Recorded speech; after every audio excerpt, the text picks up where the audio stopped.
Welcome, everyone, to the UU Church of Tullahoma, and thank you for joining us this morning on Zoom or YouTube. Well, I'm going to light the chalice, and we are gathered here and now. For a moment, we've stopped working, studying, doing dishes. There are no tasks, no emails, no phone calls. We are gathered to feel closer to each other, to feel closer to ourselves, to feel closer to our deepest inspiration, the stream of life that runs through our body and runs through the world. May we be open to see and hear in each other what our soul wants to say.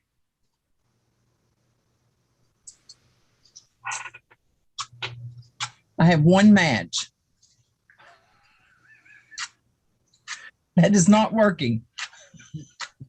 Okay, we have lit our chalice. I apologize. Oh, wait, here are other matches. Sorry. I like matches. I don't like lighters.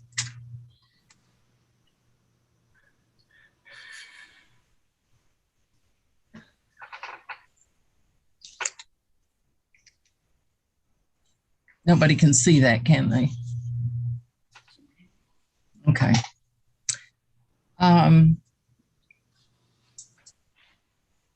Okay, let's continue with announcements.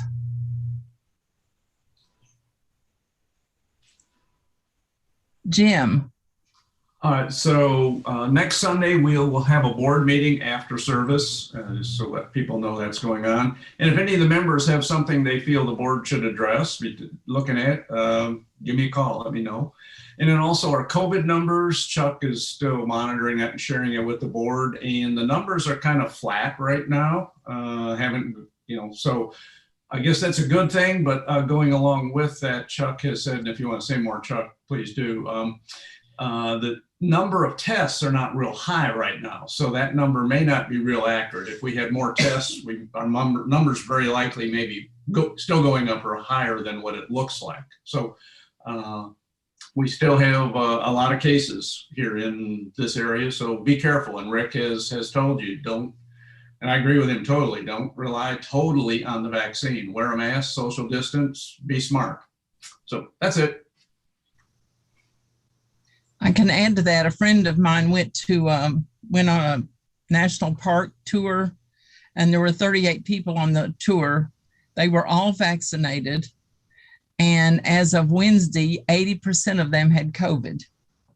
They were back home then, but 80% of them had COVID. So, who's handed? Oh, Chuck, yeah. Yeah. As usual, the Thursday night discussion group will be meeting on Thursday night via Zoom. If you need the link, you can get it from me or Tom or Rick or Tony or Peter or Patty. One of us will give it to you, or all of us. The 3 weeks after that, I'm going to be on the road. We'll probably still meet, but I'll have to get one of the other folks to host it. Well, I probably will, because I don't know when we're going to be where and whether we'll have internet access or not. So, well, the discussion group link is the same as the one we're using now. Yeah, but somebody has to host it, or it'll cut off after 40 minutes, worst case. And 40 minutes is barely enough time for us to introduce ourselves. As it turns out, we can talk. Anyway, so. Okay, thank you. Jean, I saw your hand up. Muted, Jean. There you go. Okay. The Tullahoma Fine Arts Center has a new exhibit on that's through the first part of October, first week of October, I think it is, but it's awesome. It's artwork from World War II, specifically Camp Forest. And it's pictures, paintings, that sort of thing, from both the soldiers and the prisoners. And it's the best I've seen. Well, since the Water Society, but it's really good. I'd encourage everybody to go see it, just if you enjoy beautiful works of art. That's terrific. So few people know there was a prisoner of war camp here. Yeah. Any other announcements? Okay. Our speaker next Sunday will be Tom Phelps. He is our Rick's brother. He is Rick's brother, and he is a physician, retired, I believe. And he is going to speaking on the inequality in medicine, the racial component of medicine. So I guess with that, I have a responsive reading. This was written by the Reverend Dr. Susan Frederick Gray, the president of our international organization.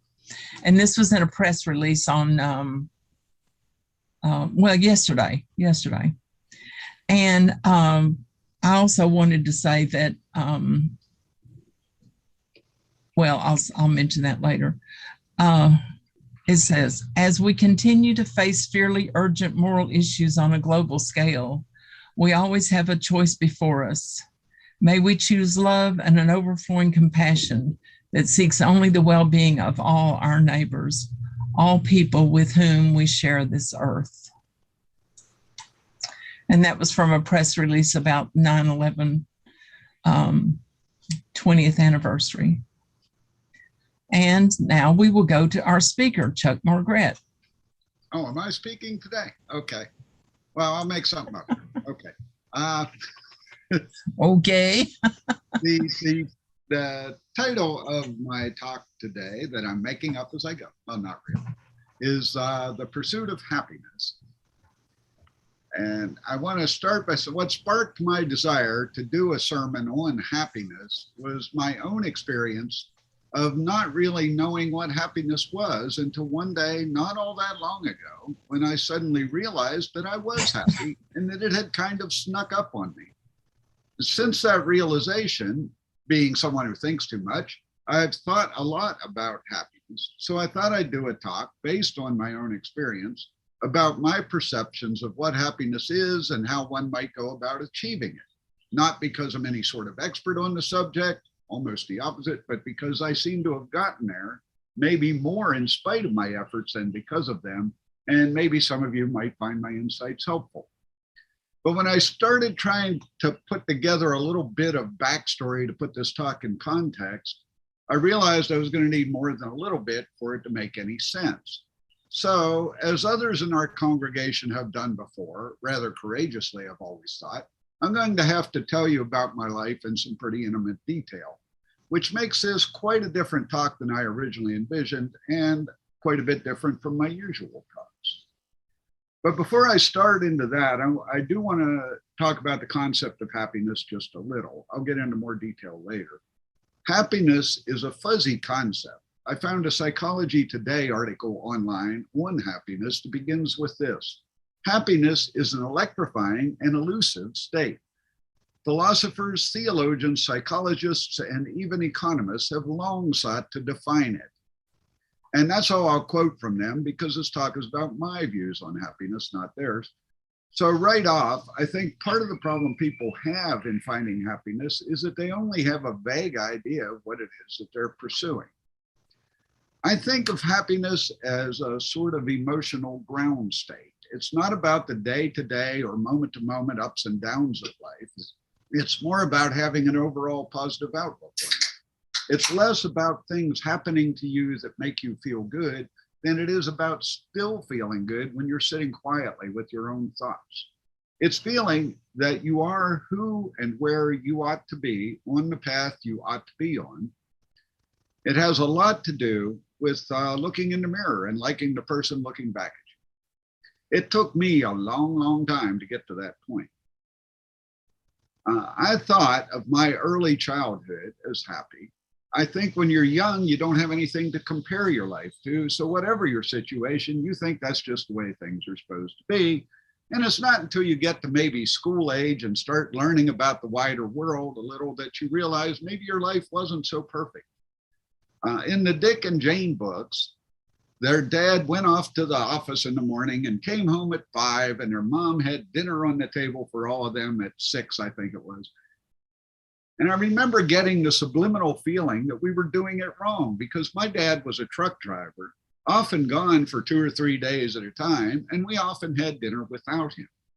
We had a used car lot and junkyard conveniently located next to our house, and even when he was home, he often worked long hours, and we had dinner much later than Dick and Jane ever did. To be fair, nobody in our little town of Breezewood, Pennsylvania, lived like Dick and Jane. Breezewood is a tiny town in rural western Pennsylvania that sits at the intersection of the Pennsylvania Turnpike and what is now Interstate 70. And incidentally, our house, our property was bordered by the Pennsylvania Turnpike and Interstate 70 on 2 sides. It was kind of noisy at night. And Breezewood was and is a maze of restaurants, motels, and gas stations catering to passers through. My friends' parents were farmers, or they ran or worked at local businesses or drove trucks. It wasn't a Dick and Jane sort of place. But even after realizing that not all families are the same, it felt like we had a pretty good life. My parents both came from big families. My dad had 5 brothers, my mom 6 sisters and a brother. So I have something like 32 first cousins. We didn't have a lot of disposable income, but our extended family looked out for each other. And of course, we had plenty of hand-me-down clothes. We went to church and Sunday school enough that I felt God and Jesus as real presences, and I was sure God was looking out for us and that everything was going just exactly the way it was supposed to go. Then God pulled a fast one on me. In January 1966, during a blinding snowstorm, a snowplow crossed an overpass above the Pennsylvania Turnpike and inadvertently dumped a load of snow over the side onto a car passing beneath. The car stopped in the roadway. A semi-truck promptly hit the stalled car, and something like 16 more semi-trucks, one after the other, plowed into the mess. Fortunately, the driver of the first truck was the only fatality. Unfortunately, that was my dad. He was 39 at the time. I was 9. That one singular event was, of course, a defining moment in my life. Not just emotionally, it changed the entire course of the rest of my life. My world turned upside down. It simply wasn't the way the script was supposed to go. I reacted with shock, grief, and anger at God and at the universe in general. I would have gotten to this point anyway, but that was the beginning of my questioning my religion. Now, I was a runt of a kid. I got picked on by schoolmates and older cousins, and I developed a pretty pronounced inferiority complex, which may partly explain why I was pathologically shy as a youngster and well into my adult life. I simply couldn't interact with strangers. I got over it mostly eventually, but because of it, I never developed some of the social skills other people take for granted. I'm terrible at small talk, which leads to some awkward silences sometimes, and I dread confrontations. A couple of years after my dad died, my mom remarried, and in the summer of 1968, we moved to the suburbs of Harrisburg, Pennsylvania. For a while, at least, my stepfather actually did have a 9-to-5 office job, and we did live a lot more like Dick and Jane. I started struggling with depression in my late teens. Part of my problem, I think, was that I simply thought about things too much. Some things never changed. But because I was both highly intelligent and hopelessly introverted, I spent too much time in my own head and engaged in relentless self-examination. At one point in my early teens, I actually identified an id and an ego, not by those names, as 2 separate parts of my mind, pretty well identifying their characteristics, and postulated the possibility of a superego, again, not by that name, without knowing anything about Sigmund Freud beyond his name. And I got there by tugging on a thread, noticing that I talked to myself internally in the second person and wondering why, and got to id and ego from there. I didn't feel like my teenage depression was related to my father's death, but everybody who had an opinion felt otherwise. And in retrospect, they were probably right. It might just be a chemical imbalance, though. For me, depression usually manifests as withdrawal and an inability to summon the energy to do anything. Whether there's a well-hidden underlying psychological issue with despair or ennui or something, or whether it really is just a chemical imbalance, it's still there and it still comes and goes. In early adulthood, I learned to recognize when my depression was flaring up and developed explicit coping mechanisms, pleasurable escapes, dopamine releases that probably weren't healthy, but fortunately didn't take me down the rabbit hole of substance abuse. I don't remember them all, but they were things like heading to the arcade with a roll of quarters and getting lost in video games for a couple of hours. I did, admittedly, indulge in recreational substances, too much alcohol, a lot of weed, and a smattering of other things in my college years. But the primary reason I drank was as a social lubricant. It was the only way I could get past my shyness and actually interact with people. Anytime my depression worsened, though, I lost interest in partying and socializing, and I actually stopped drinking altogether. The only nasty substance that really got its hooks into me was nicotine. I didn't finally kick that completely until about 10 years ago. Caffeine does not count as nasty. I never really fit in with, well, normal people. I had friends, but they were mostly other misfits. My depression had its ups and downs, but I was mostly high functioning until a long, deep dive when I was in my early 30s. My romantic life ranged from non-existent to disastrous. The point of all this is that I was never happy on any consistent basis. That's not the same thing as saying that I was always miserable or never enjoyed life. I had a challenging and rewarding career, and I could sometimes lose myself in my work for a time. And I had enough support from close friends and family to keep me from going completely bonkers. I had some great times interspersed with the not so great doldrums. I just never got to the point where I liked the guy looking back from the mirror. I felt like I was in a constant state of trying to find myself, as we called it in the 70s. I didn't meet my first wife online before it was cool till I was 34. We fell in love, she moved to Tennessee, and we got married. Was I happy? Well, I was less miserable and a lot less lonely, and we got along like two peas in a pod, but I was in the throes of a deep depression when we met, nearly lost my job, and it took a couple of years to claw my way out of it. I really don't think I could have done it without her, though. Kathy was raised a UU, and a year or two after we were married, we found our way to the Tullahoma UU church. I'm not saying that was what started me on the path to happiness, but it did certainly help. I will say that as a misfit with an affinity for other misfits, I knew I'd finally found my tribe. So thanks, y'all. Anyway, Kathy was older than me, had no children, and was past childbearing age when we met. She also had health problems that I knew would get worse eventually. I knew, at least vaguely, what I was signing up for when I married her. From maybe 2004 or so on, Kathy's health declined, and I gradually had to become her caregiver. This was a very stressful and difficult time in my life, and one might think it should have triggered my depression. But actually, the opposite happened. I found the strength to do everything I had to do. Not perfectly, but I got it done.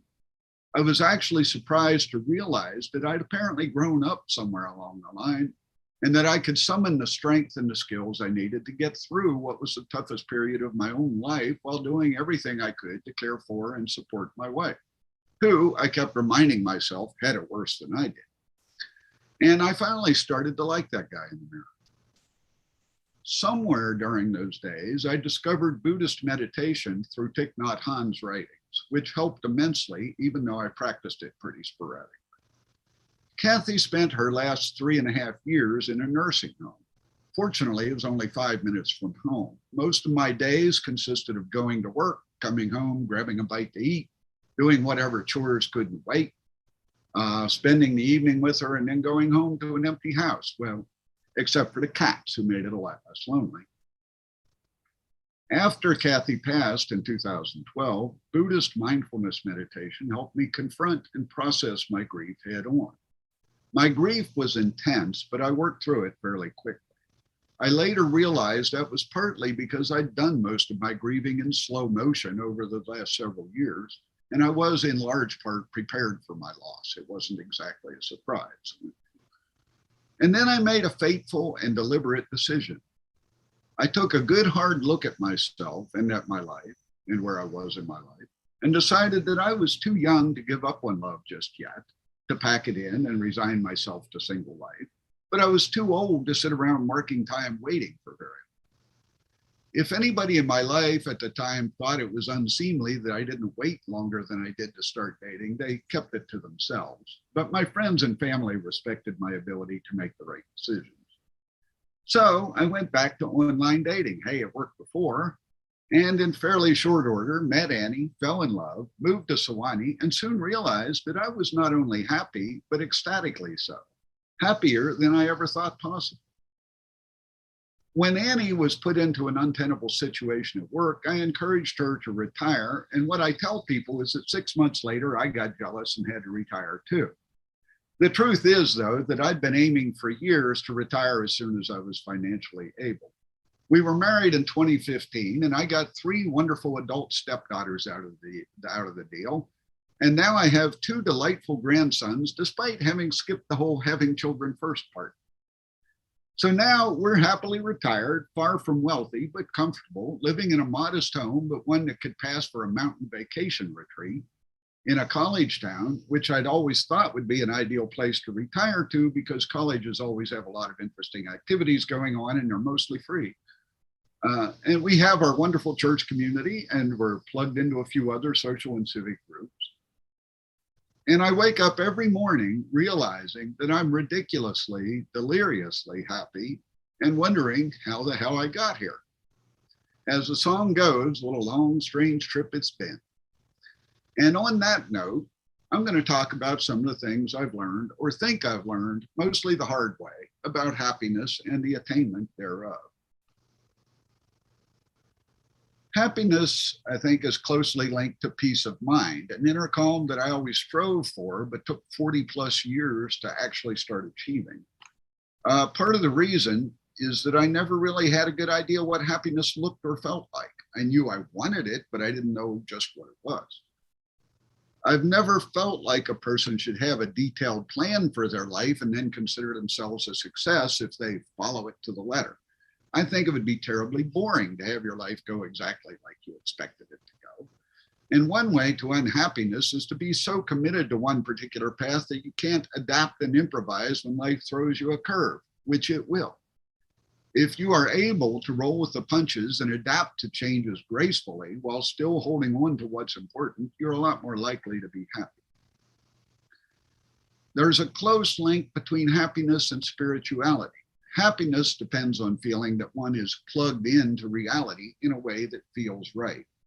That presupposes a reality into which one can be plugged in. I define spirituality rather broadly as a sense of connection to something outside yourself, and spiritual practice is anything that deepens that sense of connection. A sense of community, of being part of human society, is one aspect of it. A sense of being an integral part of the universe, part of the interconnected web of our 7th principle, is another aspect. The something outside yourself doesn't have to be anything supernatural, and I think insisting that it be supernatural gets in the way of happiness. If you learn to appreciate it, the reality in which we find ourselves is absolutely miraculous, just as it is. There are a few things that I think happiness is not. It's not a binary state. It's not an on or off switch. It's a whole spectrum. You can be a little happy or medium happy or really happy. Another thing it isn't, oddly, is the opposite of depression. It sounds like it should be. It can be, I suppose, but depression comes in many forms. And I can tell you with first-person confidence that a person can be happy and depressed at the same time. Depression is still the wolf at my door. I keep it at bay with antidepressant medication, with an assist from meditation and other spiritual practices. I'm deliriously happy and clinically depressed at the same time. Life sometimes doesn't make sense. Maybe it doesn't have to. Deal with it. Yet another thing that happiness isn't is a synonym for pleasure. We don't have nearly enough vocabulary for emotions in the English language, and there's just such a wide range of things. And we tend to think of emotions as a few pairs of opposites. And there are so many grades, shades of gray in there. One thing it isn't is a synonym for pleasure. Pleasure is a much more transient phenomenon. One's level of happiness can vary over time, of course, but it isn't generally that dependent on what's going on right now. Happiness is relatively constant. A happy person can go from pleasure to irritation and back again many times just in the course of a day and still be happy. Of course, a person can pursue pleasure as a quick fix substitute for happiness, sometimes with tragic results. On the other hand, being happy, I think, makes us more amenable to taking pleasure in pleasurable activities, makes us more likely to notice the things that give us pleasure, and makes us more able to let go of minor irritations. Nature has given us what is apparently a chemical trigger for pleasure in the form of dopamine release to enhance our survivability by encouraging behaviors that enhance that survivability. And unfortunately, we found lots of ways to trick nature into activating those pleasure responses directly by often downright self-destructive means that can lead us down a rabbit hole, whether it's substance abuse or some other form of addiction. If we pursue that pleasure response as a substitute for or an imitation of happiness, it often ends very badly, even if it works temporarily to stave off despair. That's not to say that all escapes are bad. Even if we're happy, life can be stressful, and we need an avenue to sometimes get away from that day-to-day stress for a bit. The trick here is first moderation, and second, hopefully finding creative avenues of escape that improve our mental health while bringing us pleasure. And by the way, please do as I say, not as I used to do. Try to learn from my mistakes. The point here is that confusing pleasure with happiness might work for a while, but it's self-defeating in the long run. One form of addiction is wallowing in the news. As I've observed before, the news by itself does not give a representative picture of the state of the world. Almost by definition, the news reports exceptions to the norm, not the norm. If you immerse yourself in it, you're going to cause yourself a lot of grief. And again, please try to do as I say, not as I do. But on the other hand, true happiness does not mean living in denial or in blissful ignorance of what's going on around you. Moderation is the key. Anger, frankly, can be a self-destructive addition. Stoked just right, our anger can feel justified and righteous and oddly trigger those pleasure responses. But living in a state of constant anger is certainly not compatible with long-term happiness. This brings me to my only political observation of the day. There are certain media outlets that have honed stoking anger to an art and brazenly use it to sell advertising directed at the anger addicts they cultivate. And there's a certain political party that shamelessly capitalizes on the anger thus generated, and I'm going to stop there. There are aspects of religious belief that I consider toxic that can actually get in the way of happiness. Belief in an afterlife is, or at least can be, a sort of drug we use to stave off our awareness of our own mortality, a form of denial that keeps us from coming to terms with that mortality. Some religions, Scientology, some early Gnostic religions, and probably others do it explicitly, Christianity, Islam, and others perhaps more subtly, encourage us to believe that we can't be happy in this life, that we come from another purer, more spiritual realm, and we're stuck in this flawed reality either by accident or as some form of punishment or trial, and that if we successfully escape this flawed reality, if we pass the test, then we can be happy in some future existence. Obviously, this is not conducive to recognizing that one is an integral part of this reality, that you belong here, that you can find happiness here and now. I have a few thoughts on connections between happiness and Buddhist belief. This is just my own take. I practice Buddhism, but I haven't formally taken the precepts, so I'm not even an official Buddhist. I like to think of myself as Buddhist with a lowercase b. But what I think of as happiness looks a lot like what Buddhists would call the cessation of suffering, which is the third of the Four Noble Truths. Dukkha, the Pali word often translated as suffering, is more accurately thought of as discontent or dissatisfaction, and it has its roots in wishing things were different instead of dealing with them as they are. And the fourth noble truth is that the way to cessation of dukkha, to happiness, if you will, is the Noble Eightfold Path, which consists of right understanding, right thought, right speech, right action, right livelihood, right effort, right mindfulness, and right concentration. Right here doesn't mean right in a moral sense, but more in the sense of correct, as in you're doing it right. I'm not going to go into detail, but I'll make the point that this is a path, a way of life that leads to the cessation of suffering, not an instant remedy. I once thought that a person could just decide to be happy, but it doesn't really work that way. You do have to decide to want to be happy to get on the path. You very much can decide to have a positive outlook, but unless you're just naturally disposed to it, and I'm jealous of those people who are, even that takes practice to make it habit.